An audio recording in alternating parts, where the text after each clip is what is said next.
Hey guys. Aku Damelia dan aku akan membuat belajar kamu jadi lebih mudah dan happy. Ayo subscribe. Oke. Terima kasih. Enjoy videonya. Halo guys, pada video kali ini kita akan belajar mengenai quality of service atau yang kita sebut juga dengan QoS ya. Apa itu quality of service? Nah, untuk agendanya yang akan kita pelajari pada video ke depan, yang pertama adalah kita akan mempelajari latar belakang atau asal-usul dibutuhkannya QoS pada jaringan IP. Nah, kalau kita ngomongin tentang jaringan nih, jaringan itu kan ada macam-macam ya.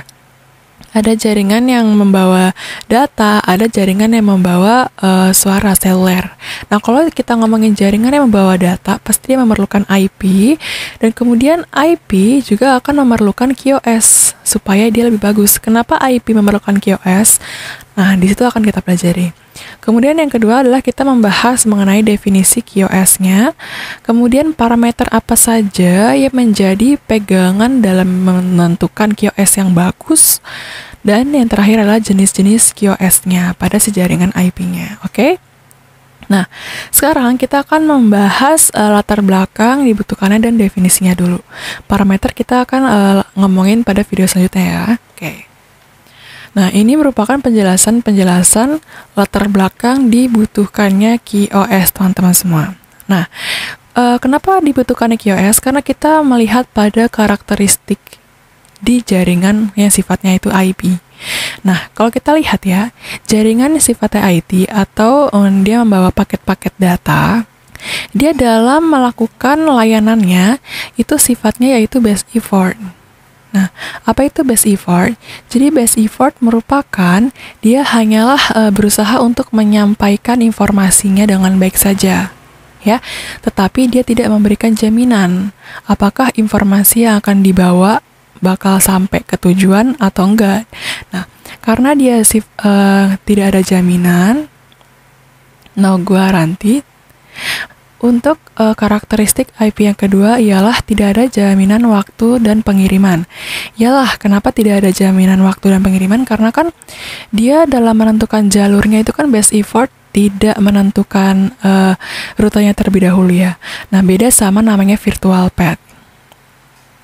Kalau virtual path, dia dalam mengirimkan informasi ya, informasi ini dikirim, dia akan pertama menentukan jalurnya dulu. Menentukan jalur. Jadi dia sudah tahu nih, oh jalurnya lewat sini. Jadi sudah diprediksi waktunya itu bakal sampai kapan. Sedangkan kalau di best effort ini, dia tidak menentukan jalur dulu teman-teman. Jadi dia hanya mengantarkan saja dan menyampaikannya dengan baik gitu ya, tanpa menentukan jalur, sehingga ketika time to live-nya habis atau waktu yang diperlukan pada saat mengirimkan datanya ini habis, maka datanya itu hilang sehingga dia tidak bisa memberikan jaminan. Nah, itu adalah karakteristik yang kedua pada jaringan IP. Kemudian IP juga tidak bisa membedakan diskriminasi layanan. Jadi dia tidak bisa membedakan informasi yang dikirim. Nah, jadi kalau kita ngomongin tentang informasi nih teman-teman ya, informasi itu kan ada banyak banget jenisnya ya.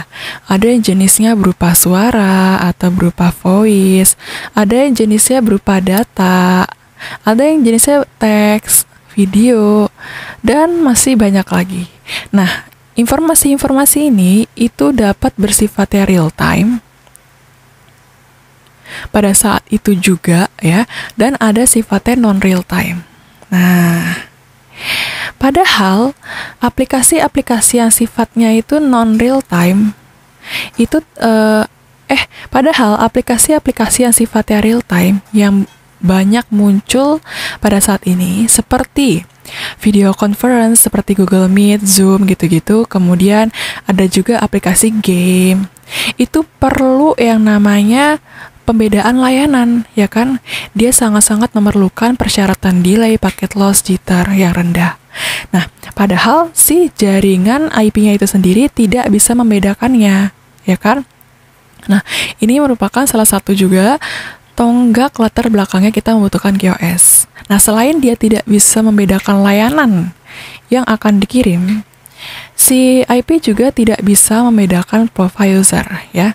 Dia tidak bisa membedakan profile user.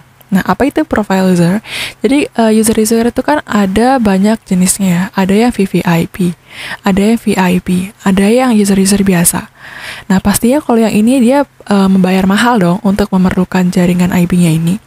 Nah, pasti beda dong antara layanan-layanan orang yang membayarnya mahal dengan orang yang biasa, ya kan?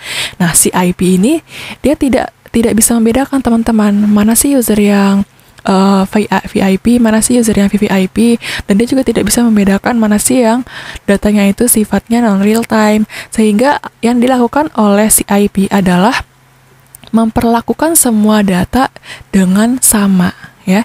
Dia memperlakukan seluruh paketnya atau datanya dengan sama, sehingga kurang bagus gitu ya, dan dia perlu pedoman untuk meningkatkan indikator performansinya, yaitu berupa QoS. Nah, kemudian dia juga tidak bisa dan selalu muncul permasalahan, yaitu network congestion, ya. Apa itu network congestion? Jadi congestion itu adalah delay atau macet gitu ya. Nah, kalau sebuah jaringan itu delay atau macet, ya, itu pasti akan memberikan ketidaknyamanan pada si user. Oke?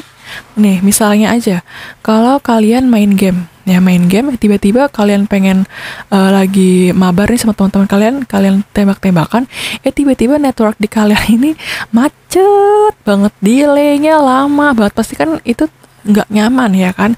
Nah, itulah karakteristik si IP. Dia karena dia bersifatnya base effort, sehingga ketika TTL-nya itu habis, dia terjadilah network congestion gitu. Kemudian waktunya juga tidak dapat diprediksi. Nah, dengan karakteristik IP yang demikian, ya, walau dia juga memberikan banyak keuntungan, tapi dia juga memberikan banyak masalah di sini, maka dibentuklah sebuah parameter, yaitu QoS.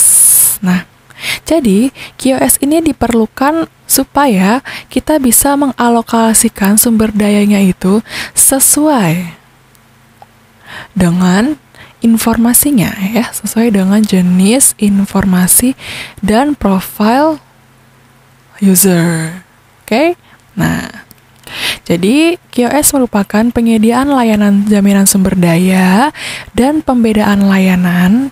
Ini merupakan jenis informasi dan ini merupakan profile user, supaya dia bisa meningkatkan performansi yang sensitif terhadap delay, jitter, ataupun paket loss. Oke? Nah, jadi dibutuhkanlah QoS di sini supaya KPI atau Key Performance Indicator dalam mengirimkan jaringan yang sifatnya IP, ya, jaringan sifatnya IP itu lebih baik. Nah, jadi dia akan memberikan prioritas yang cukup memuaskan, mencakup bandwidth yang tetap, delay, dan jitter yang terkontrol, dan pengurangan paket loss. Nah, jadi seperti itulah latar belakang dibutuhkannya QoS karena banyak kekurangan dari jaringan yang sifatnya IP ini. Nah, kemudian ini merupakan contoh-contoh kebutuhan QoS pada beberapa aplikasi. Jadi jenis aplikasi yang sudah saya sebutkan itu banyak sekali, dan dia dapat berupa email, terus transfer file, telnet, video conference, dan voice over IP, ya. Nah, kemudian kalau email, file transfer, dan telnet itu kan sifatnya non-real time, ya. Non-real time. Dan ini bisa aja sih real time, ini bisa real time. Tetapi kebanyakan mereka adalah non-real time, sehingga yang dibutuhkan terhadap kualitas layanannya itu tidak terlalu banyak, ya. Dia tidak memerlukan latensi, jitter, dan packet loss, dan sebagainya. Tetapi dia akan sangat-sangat berpengaruh ketika aplikasinya itu bersifatnya real time. Seperti video conference, terus voice over IP, dan satu lagi yang saya sebut sebelumnya yaitu game.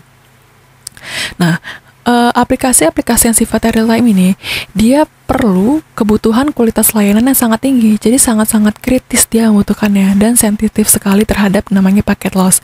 Nah, sehingga dia perlu dibarengi oleh QoS sebagai parameternya supaya dia bisa menghasilkan kualitas dan key performance indikator yang lebih baik dan lebih sempurna. Oke? Nah, ini merupakan pembahasan kita terhadap dua agenda yang telah disebutkan sebelumnya, yaitu latar belakang dan definisi. Pada video selanjutnya kita akan membahas mengenai parameter-parameter yang terdapat dalam QoS. Kemudian kita akan bahas juga jenis-jenis QoS-nya. Oke, teman-teman, stay tune in this video.